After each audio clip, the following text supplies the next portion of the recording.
Et on pourrait même ajouter que la musique est une invocation. Vous voyez, c'est comme un portail qui déclenche des phénomènes que l'on ne maîtrise pas. Parce que la musique, d'abord, elle a une origine céleste, elle a une origine spirituelle. Et vous allez remarquer aussi qu'il y a un homme de la Bible, il y a un homme dans les temps anciens qui avait été richement béni et qui avait été favori de Dieu. Et cet homme avait un don qu'il utilisait. Cet homme avait un don de musique. C'était un chanteur, un joueur d'instruments. Vous voyez. Et la musique que cet homme utilisait, que la musique que cet homme jouait, cet homme qui s'appelait David, la musique qu'il jouait avait même le pouvoir d'exorciser les personnes qui étaient possédées par des démons. Est-ce que vous voyez? Il avait le pouvoir d'exorciser. Le roi, est-ce que vous vous rendez compte, quelqu'un qui a un don tel qu'on vient te chercher pour exorciser un roi? Est-ce que vous vous rendez compte que si vous ratez votre coup, le risque que vous prenez, si vous ratez votre coup, on peut vous couper la tête, ou on peut faire du mal à votre famille. Mais lui, il était tellement sûr de lui, l'Esprit de Dieu, il l'utilisait tellement dans ce domaine, qu'il est parti chaque fois que le roi Saül faisait des troubles de folie parce qu'il était possédé par un mauvais esprit. David jouait de la harpe et le mauvais esprit partait. Vous voyez, la musique est d'origine céleste. Et aujourd'hui, même les Illuminati, même les personnes qui sont de l'autre côté, ont compris ces choses. Et la musique d'aujourd'hui est une musique qui est faite à dessein. C'est une musique qui a un nombre de battements précis par minute. Et le but, c'est de prendre possession de la conscience d'une personne. Et vous allez vous rappeler aussi qu'il y a des gens qui ont commis des assassinats parce qu'ils ont écouté de la musique. Il y a des gens qui ont commis des meurtres, il y a des gens qui se sont suicidés parce qu'ils... Voilà pourquoi, bien aimés, faites attention, comme on vient de vous le dire, à la musique que vous écoutez. Ne sous-estimez pas cette chose. Une chose ou une vertu qui peut aussi devenir un vice, qui peut ouvrir un portail et vous mettre en relation avec votre Créateur, dépendant de comment vous l'utilisez. La musique a une origine céleste et vous savez que le diable détourne toujours ce que Dieu a créé. Lui n'a rien créé. Il fait que détourner à des mauvais desseins ce que Dieu a créé. Faites attention au genre de musique que vous écoutez chez vous. Faites attention, on vous l'a très bien décortiqué, que cela peut engendrer des choses et des phénomènes dans votre maison que vous n'auriez pas soupçonné, dont vous n'auriez même pas eu la moindre idée. Faites attention au genre de musique que vous écoutez chez vous, que vous écoutez dans vos voitures. Il y a des musiques et même des vidéoclips qui vont vous pousser à l'impudicité. Il y a des musiques tellement grossières qui vont vous pousser à la masturbation. Il y a tellement, la musique véhicule tellement de choses. Regardez, je vous prends un exemple. Quand vous lisez le livre des psaumes, vous allez remarquer que la plupart du temps, ces psaumes-là sont des suppliques. Et David, c'est souvent précisé qu'il les a écrits au moment où il était en grand danger. Il a fait des psaumes, c'est dans des moments où il y a quelques psaumes de prophétie, mais la plupart du temps, ce sont des psaumes de suppliques. Il y a des psaumes d'action de grâce, mais la plupart du temps, c'est des psaumes de suppliques. Et les psaumes, ce sont des chants. Vous voyez, c'est de la musique. Quand vous lisez l'Éternel est mon berger, c'est une chanson. Et regardez ce que ça a déclenché dans sa vie. Regardez le pouvoir de la musique. Vous voyez. Alors quand vous priez, moi je vais vous demander de faire une expérience quand vous êtes chez vous. Lorsque vous priez, il y a des personnes qui, lorsqu'elles prient, elles veulent vraiment ressentir l'onction de Dieu tout de suite. Elles veulent ressentir l'onction. Mais il y a des gens qui, avant de ressentir l'onction, sont obligés de prier. Après, ils commencent à ressentir quelque chose. Et moi, je vais vous dire, choisissez un morceau qui vous connecte, un morceau qui apporte une chose particulière dans votre vie. Écoutez ce morceau. Et quelquefois, ça marche même avec la parole de Dieu. Ça marche avec la Bible. Vous pouvez ouvrir une parole biblique qui d'habitude ne vous fait rien.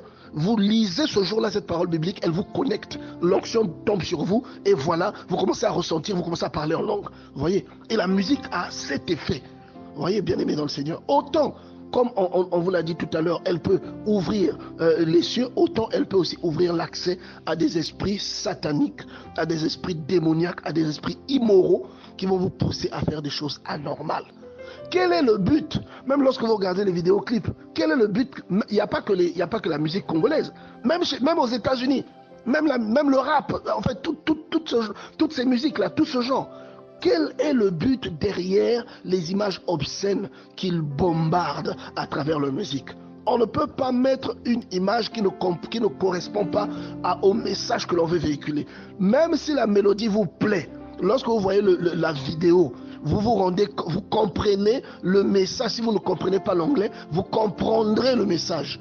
Et aujourd'hui, ils sont devenus malins. Quand vous écoutez nos musiciens aujourd'hui, ils utilisent des métaphores pour décrire l'acte sexuel. Vous voyez, ils utilisent des métaphores. Mais lorsque vous écoutez, vous comprenez qu'il y a une bêtise derrière, il y a une grossièreté, il y a un acte sexuel qui est décrit. Et souvent, quand vous avez loupé ça, vous rattrapez ça en regardant le clip. Vous voyez? Donc, bien aimé dans le Seigneur, c'est une évangélisation. C'est un moyen d'évangélisation, c'est un moyen d'exorcisme. C'est-à-dire qu'il y a tellement de choses qui peuvent sortir d'un simple morceau de musique. Bien aimé dans le Seigneur, faites attention à ce que vous faites. Que Dieu vraiment nous aide à comprendre ces choses. Aujourd'hui, normalement, lorsque nous regardons, hier on a parlé de l'héritage, lorsque nous regardons cet héritage que Dieu nous a donné, il y a tellement de modèles qui nous montrent la voie. Et il y a tellement de secrets révélés pour dire comment ces gens-là ont connu le succès, comment ces gens-là ont fait pour voir Dieu dans leur vie. Ils ont vu Dieu dans leur vie grâce à ce genre de choses, grâce à une méthodologie précise, à un mode opératoire précis, bien aimé dans le Seigneur. L'une des méthodologies vous parle des anges de Satan. Voyez. Et l'autre méthodologie dans Ephésiens chapitre 6, 18, mentionnée par notre frère Francis, nous parle de la prière spirituelle, de la prière en esprit. Voyez. Et lorsque vous voyez même au bout, le prophète Élisée leur dit que demain, à telle heure, vous aurez de l'eau en abondance et les chevaux pourront boire. Et regardez, il y a des fois, vous êtes en train de rechercher quelque chose dans votre vie et vous n'arrivez pas à avoir la réponse de Dieu, vous n'arrivez pas à obtenir la réponse de Dieu. Et Dieu a seulement besoin que vous soyez sur la bonne fréquence spirituelle. Et aujourd'hui, la musique a un pouvoir hypnotique. La musique peut hypnotiser des gens. Regardez les gens qui se suicident. Allez regarder sur Internet, vous verrez beaucoup d'articles à ce propos. La musique peut avoir un effet hypnotique dans le bon et dans le mauvais sens. Voyez. Et donc voilà cette personne. Il y a une armée, qui se rassemble. Mais parmi tous ces gens, il y a une personne qui réussit à se connecter avec Dieu parce qu'il y a quelqu'un qui a un don.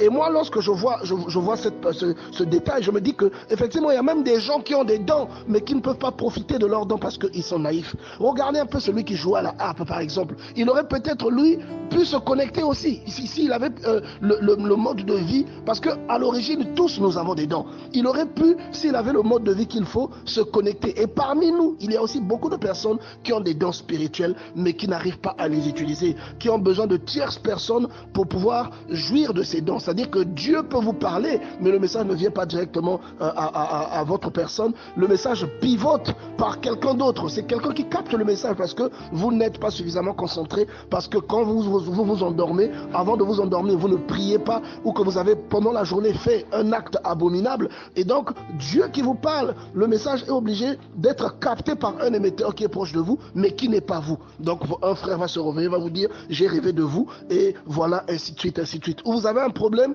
vous allez partir chez quelqu'un qui, lui, est connecté en esprit, et qui va prier le Seigneur pour que vous puissiez avoir un retour favorable. Bien aimé dans le Seigneur, ça aussi c'est quelque chose qui est en train de nous enseigner pour nous dire, ayez une vie de prière telle que décrite ou telle que recommandée dans la Bible. Ayez une vie de prière vraiment spirituelle, une vie de prière vraie, où vous marchez dans la crainte, où vous faites des programmes de prière, où vous faites des programmes de jeûne, où vous avez beaucoup de temps que vous passez dans le Seigneur en train de méditer, où vous n'avez pas de jalousie à l'égard des autres, où vous n'avez pas de préjugés à l'égard des autres, où vous passez votre temps à murmurer dans le dos des autres, mais où vous êtes en train de vous occuper de ce que Dieu vous a demandé de faire, où vous êtes en train d'encourager les personnes qui ont une bonne volonté. Vraiment, que Dieu nous aide à comprendre ces choses, bien aimées dans le Seigneur. Et enfin, l'une des leçons à tirer aussi dans cette parole, c'est que vous allez remarquer que ces gens sont allés à la guerre sans réellement consulter Dieu. C'est-à-dire qu'ils ont entrepris quelque chose, une chose dans laquelle Dieu ne les accompagnait même pas.